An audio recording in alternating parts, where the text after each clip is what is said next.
Hello, everybody, and welcome back to the Ares Academy. I apologize for the delay in between videos. I've had to find new software to use here and finally found some that seems to suit my purposes. So we are back, and hopefully I'll be able to start putting out videos back on schedule again. In the meantime, though, we got this pretty baby here, the Tier 5 Premium Pan-European Battleship Viribus Unitis, a ship that is pretty well balanced and is a lot of fun to play. As usual, hop right into modules, upgrades, and captain skills, then get to some gameplay. Your modules are pretty standard: repair party, damage control, and those two slots there. And as far as your upgrades go, you'll want aiming systems mod 1 in the third slot, damage control systems mod 1 in slot 2, and then main armaments in the first slot there at the beginning. As far as the exterior goes, I do have a special camo on here. I was working on grinding the captain, but this is what your premium camo looks like. Pretty standard premium bonuses, no alternate color schemes as of right now. So pretty standard affair there, and we'll hop into the captain skills. As far as captain skills go, you'll want preventative maintenance in that first line, followed by adrenaline rush or turret traverse, either one there. In that third spot, you will want basics of survivability and then concealment expert there on the fourth line. After that, you will want to get expert marksman or adrenaline rush, whichever one you didn't take first, and follow that up with fire prevention. As far as your last remaining 3 points, a couple different ways you can go here. You can take high alert with expert loader for those times when you need to shoot HE, or you can take superintendent for the extra heal.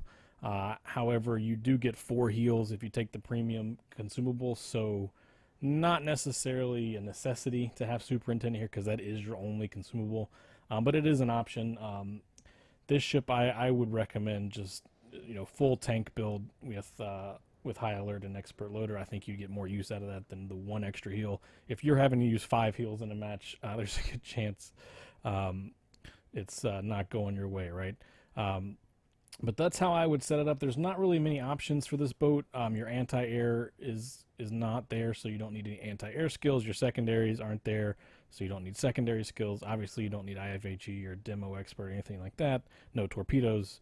It's a tier 5, so survivability experts really not viable. So these are the captain skills I find to be the most appropriate and most useful for the ship. And with that being said, we'll hop into some gameplay, and I'll share my thoughts on this boat. Alright, as we hop into beginning of this match here, this match pretty well just demonstrates the pros and the cons a little bit of this boat. Probably one of the better games I've had in this ship, so it's a pretty good example of what this ship can do. You'll see the strengths and weaknesses of it throughout this game, and I'll try to talk about that as we go. The ship, I mentioned earlier how it's well balanced in my opinion. It's because it has definite weaknesses and definite strengths that make it a really well-rounded ship that fits into the game quite comfortably, unlike the Italian cruisers at the moment, or Smolensk, or some of these other ships that have come out. That's a topic for another day. This ship is a lot of fun. I'll tell you about the cons here first. Its weaknesses: it has a really low health pool. It is a Dreadnought class battleship, so you're looking at 35,700 hit points. That is really low for a battleship. In comparison, Giulio Cesare has about 10,000 more hit points. So you are on the lower end of the health pool. I mentioned this earlier in the captain skills. You have basically no anti-air since it's a Dreadnought. Hardly any anti-air to speak of. You have secondaries, but they're very slow to reload. And they're not very accurate, so again, not really worth speccing into secondaries. Again, another byproduct of this being a Dreadnought is your speed is incredibly slow. You're looking at about 21.5 knots top speed with the Sierra Mike speed flag, so you're not going to outrun anyone. And your armor is pretty suspect if you're not angled. I mean, you can say that about a lot of ships, but this ship especially so because of your low overall health pool. Any mistakes in angling will result in huge chunks of damage being taken off your ship. So keep that in mind when you're getting in a fight. She is not the best of brawlers. Again, her low speed and secondaries and not really great maneuverability and weak armor make her pretty susceptible to being hit pretty hard, especially in a close range brawl when it gets increasingly harder to maintain speed and angle. So you're probably wondering, that sounds pretty awful. Why would I want this ship? Well, the pros of this ship, the guns and the accuracy of these guns. You have 12 305 millimeter guns with some of the best dispersion and accuracy I've seen on a battleship, especially at tier 5. Some of these volleys, you'll see exactly what I mean with some of the shell groupings, just how good the guns are. Concealment, with Concealment Expert, your detection is down to 10.9, which means you have some of the best concealment, especially for a battleship, at that tier. And another interesting caveat, your firing and smoke penalty is only 9.5 kilometers, and the range on your guns is about 16. So that means if you were cheeky and in a division with something with smoke, you could effectively smokescreen this ship and fire and remain undetected. I just thought that was an interesting little caveat that might have gotten overlooked. Pretty low firing and smoke penalty, especially based on the caliber of guns that you have there. So those are the basic pros and cons of the ship. You'll see here, this is worst case scenario. This is something the ship cannot really do. Kite away. Your armor is not the best, and your speed obviously is not the best. So anytime you're being chased like this, it's usually a no-win situation.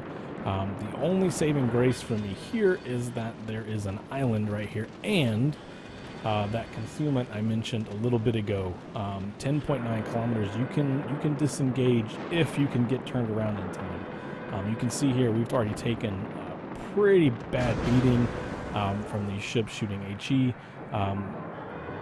and whatnot, and that's something this ship cannot do, is just be a constant tank. You know, if you have all the survival skills, it will help, but any kind of constant sustained fire, the ship just can't take it because of your low health pool. So that's something to keep in mind when playing her. You can be a little aggressive because of the concealment and the great guns, but just don't overdo it.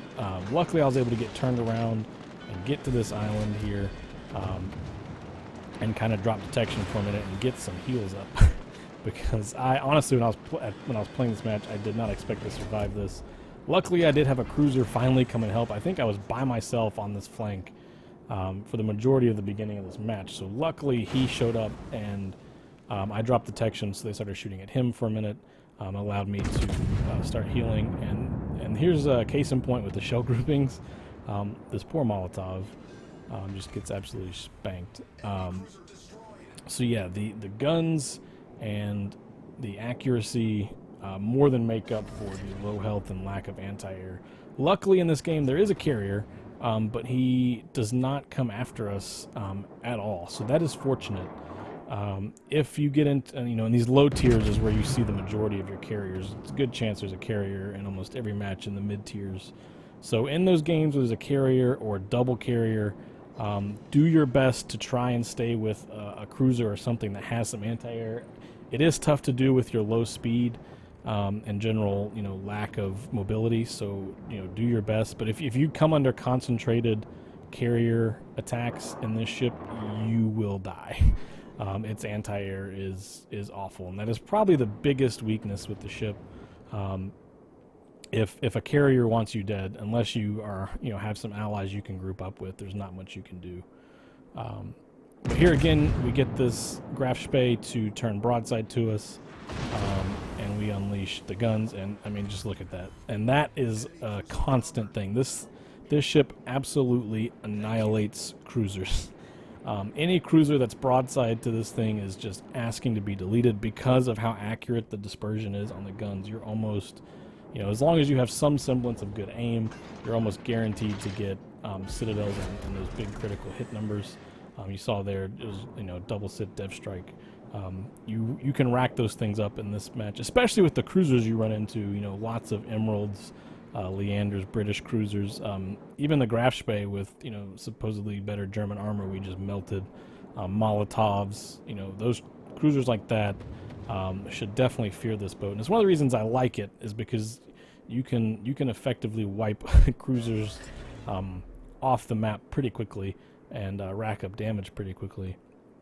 We get a little bit lucky here. This battleship was shooting HE a good chunk, and then all of a sudden he fires AP, so we make a last second turn. Luckily he missed, and we were able to get angled just enough. But that is something in this ship you need to be very concerned about, especially when you're up tiered. Those larger battleships can pretty effectively almost one-shot you if you don't angle.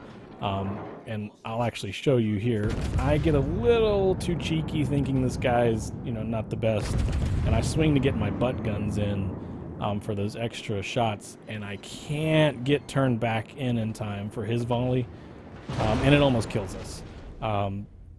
So again, it's almost better just to stay bow in, lose the rear turrets, you know, almost play it like an Iowa or North Carolina, and just be patient, because if you swing wide to get those extra turrets in, it can cost you. So keep that in mind. But we were able to take him out with the help of our cruiser friend, and off to a pretty good start here. And as we transition here, there was a good like 3 or 4 minutes of me just sailing in a straight line with nothing to do because of how slow this ship is. But here you go. Here's a nice one. Poor guy. Poor guy. Blap. Again, devastating strike, double sit on a cruiser. That is the forte of this ship. You know, taking those targets out. That's pretty much the end of this match. By the time you know, I get to be able to do anything else, the match is effectively over. So again, slow speed but great guns, weak anti-air but great concealment. Really a balanced boat, and a ship that I really enjoy playing. So hopefully this match kind of highlights the pros and cons of this boat, and I definitely recommend it. You know, if you have a chance to get it, I would take it. It's one of the better tier 5 ships out there.